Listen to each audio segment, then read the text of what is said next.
Today on the CIBC Innovation Banking Podcast. I would be lying in bed awake at night, scared to death that once this is gone, everyone's going to go back to the way things were in 1987. Yeah, I mean, I think probably the first 30 to 45 days of this COVID mad dash, we had a lot of the same thoughts. The idea that we could, in some future date, remove this convenience, just I don't think is realistic anymore. It's long time for the testing industry to have its Netflix moment.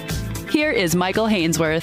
ProctorU knows how to be nimble. The online testing startup always knew the future would be flexible. But after seeing almost a decade's worth of growth over a few months, founder and chief strategy officer Jared Morgan tells us being proactive saved the 12-year success story from stumbling out of the physical distancing gate. But how does a startup prioritize new opportunities while keeping existing clients happy? Morgan says the challenges have changed, but the approach hasn't. You know, it was interesting. We had some technology challenges and constraints that feel silly and quaint today. But back in 2008, one of the initial issues was that not everybody had a webcam. Back in 2008, you know, laptops, computers, desktop computers, it just wasn't normal for you to have a built-in webcam. And so one of the initial technology things that we had to get over was the availability of cameras. Within a year or so of starting, we actually had a shift, and we saw more computers actually have those built in, which was really helpful for us as we expanded. We feel like technology has really moved our way. We were very fortunate to kind of be skating to where the puck was going to be, so to speak. And we've really benefited from being kind of where the market was going to go. Skating to where the puck is going to be certainly appeals to this Canadian hockey fan. Usually I use baseball analogies, but a hockey one will work in this scenario. Do you have a sense as to where that puck is going when it comes to COVID-19? Because when the pandemic first hit, tell me how your team responded, and then let's talk about where you see that puck going. Yeah. The first we heard about COVID-19 was still when it was in China. And interestingly enough, before it really became a global thing, we had organizations that we were working with that had a significant presence in Asia and were trying to make plans to continue to serve that market if this thing they were hearing about, this COVID thing, really became a problem.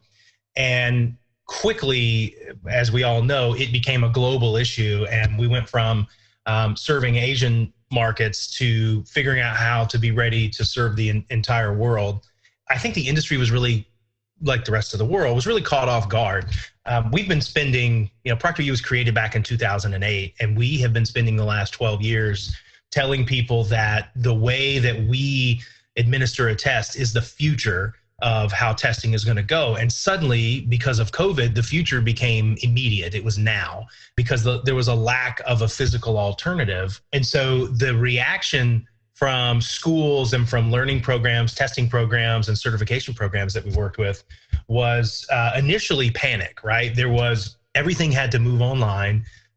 There was a lot of confusion, and what we had to do was try to streamline our process. And this all happened as our own offices at ProctorU started to close, and we went to remote, and all of us were working at home. So it was very interesting for the ProctorU team to be busier than we had ever been in our 12-year history, and yet not able to go into the office, right? And everybody kind of went to triage mode because we had an influx of need that we saw in the market. That we just had to answer, because these programs really, really needed help making sure that people that were mid-semester were able to complete their degrees, or if they had, there was a licensure exam that needed to happen so people could continue to move through their career. These things had to happen, and they had to happen in a timely way.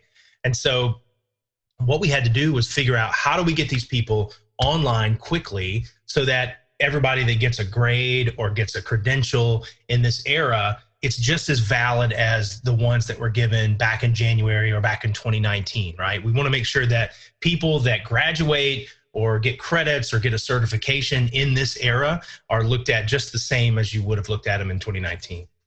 So once you move from a reactive state, how do you make your company proactive? Is this just a function of more is more, or does your strategy need to be more nuanced? I think it's got to be nuanced. I mean, the way to grow a business is to really deeply understand your consumer and understand the people that work with your company. And so what we have tried to do is really plug into the planning conversations that are going on with universities, that are going on with certification programs.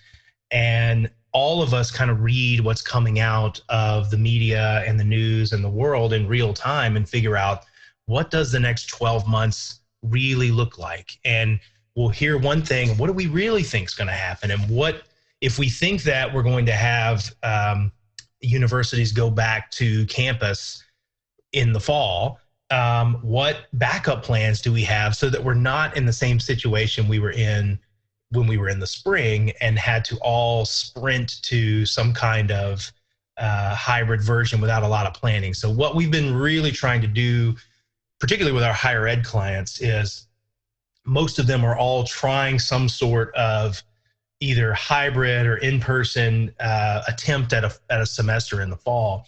We need to have conversations with them and have levers to pull and dates and deadlines that we need to pull them by, so that if we need to move quickly online, we have plans, we have instructions to hand out to both faculty and students so that all of them can get online. So it's about being prepared for what happens. Now, we were lucky in the sense that we had been building ProctorU to be able to withstand all sorts of things. So we, instead of having a single location where our workers are, we have 16 different locations in 8 countries that are capable of having workers connect to a student there. And what that allows us to do is, you know, if there's a particular area that gets overcome with an outbreak or has a lockdown, we can shift our workload as that organization goes remote, and it allows us to stay up. And we've been able to stay up this entire time during the COVID crisis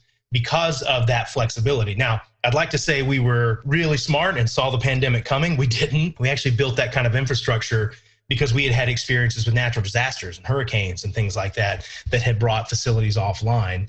We started the year with about 300 proctors. We've now got well over 1,000, and it's a lot easier for us to hire as we do it in multiple locations than it is to try to do that in one. So having a culture of being proactive was really helpful for us when a crisis hit, but you can't really stop there. We had to kind of look outward and say, what's the next 12 months going to look like? And how do we work with our clients to make sure that if they need us in a short run, that we're ready to take them in?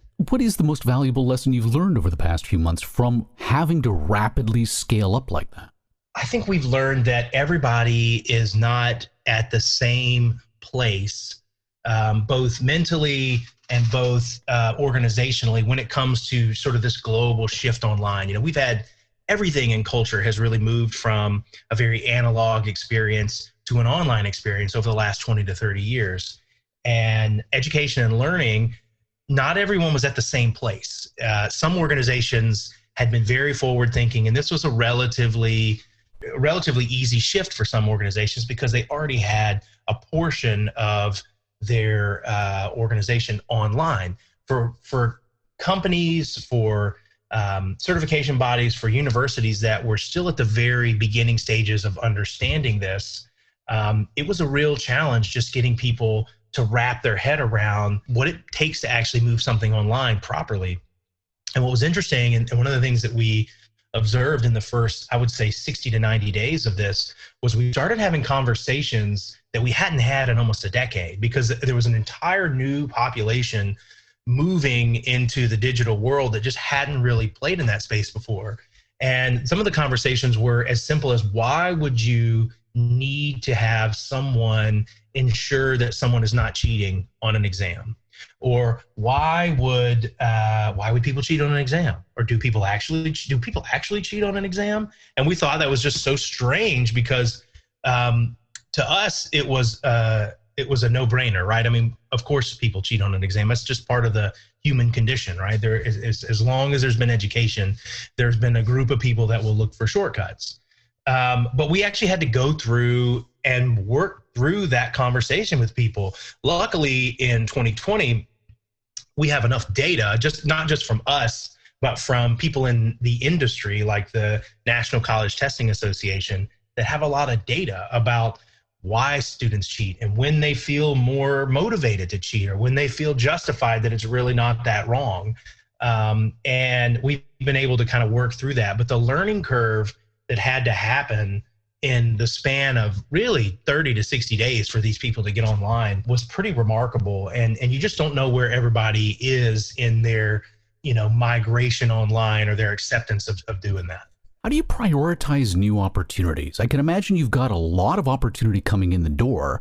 What goes to the top of the list? Well, it's a great question. I mean, we have had just a tremendous influx of need coming in from the market. We want to treat everybody the same, and we want to make sure that the people that have been with us, the organizations that have been with us for years,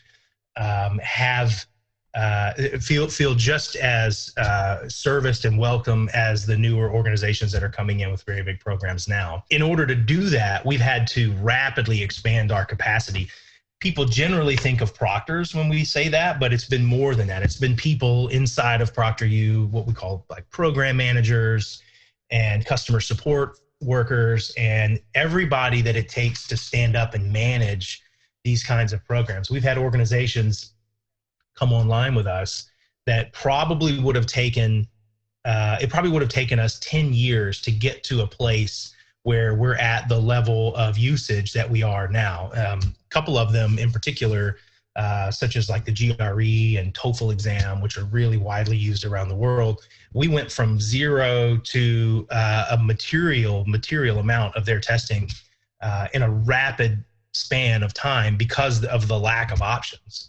And so making sure that we have the capacity ready for them, making sure that we have not just the proctoring capacity, but also the support personnel, took a big move from our HR departments and all the hiring that we had to do. We're happy that we've been able to provide a lot of really great landing spots for talented, smart people that have found themselves displaced in a job through the middle of this. We've been a great landing spot for a lot of talent. So how do you scale up when there is the potential need to scale down once COVID-19 passes? If I were in your shoes, I would be lying in bed awake at night, scared to death that once this is gone, everyone's going to go back to the way things were in 1987. Yeah, I mean, I think probably the first 30 to 45 days of this COVID mad dash, we had a lot of the same thoughts. I think what we have seen over the summer is a gradual realization by the market, by our clients, by us, that I don't think that we're going to see a whiplash effect back to the way things were. I think we have fundamentally changed the world, really, but certainly the industries that we work in. The reasons that we say that is that what we're hearing from the market is we've now introduced the concept that it is acceptable and okay to test at home online, and you can do it securely. And the idea that we could, in some future date, remove this convenience, just I don't think is realistic anymore. For certain, there's going to be a period of time, even after we, maybe get a vaccine and people start to take it, there's going to be a period of time where people will probably still be uncomfortable going to an exam hall where there could be 50 to 100 people jam-packed in that room. So there'll be a period of time where just public perception probably still steers people online. But ultimately, when we get on the other side of this, which is what we're all hoping and praying for, we feel like the convenience, all of the reasons why people used ProctorU and online testing prior to the COVID era is going to be readily apparent that sea change has happened, that you need to touch a group of test takers that are in a location where there isn't a place that they can go to actually physically take an exam. We can test them as long as they have a reliable internet connection. And so it used to be you'd have people that needed to take a certification exam that might have to drive 2 and 3 hours to get to a physical location. Now that we've proven that you can scale online testing securely and in a way that everybody can believe in, those people should not have to drive that distance anymore. And we don't think that people are going to accept driving 2 and 3 hours to take an exam once they've had this massive unintentional case study on how well it can work online. The explosion of digital communications tools has shone the spotlight on security. You've brought it up multiple times already, but privacy too as well. Let's talk about hurdles and how one overcomes them with a client, regardless as to what kind of business you're in. How did you telegraph to a potential client that you're secure, that you're private, when nobody really knows if it's true until it's not? That's a great question. I mean, it's something that, the whole world is really grappling with what digital privacy and digital security really looks like. In the last couple of years, you've seen GDPR come out across from Europe, but really governing the whole world. In the United States, we've seen CCPA and other states actually have their own set of rules. And so I think it's a very good and justified process for people to be looking at what is the right way to deal with private information. And our philosophy has always been to hold only the necessity. And the organizations that we work with are actually the controllers of the data. They're the ones that tell us how long we should hold it, what we should do with it, and all of that.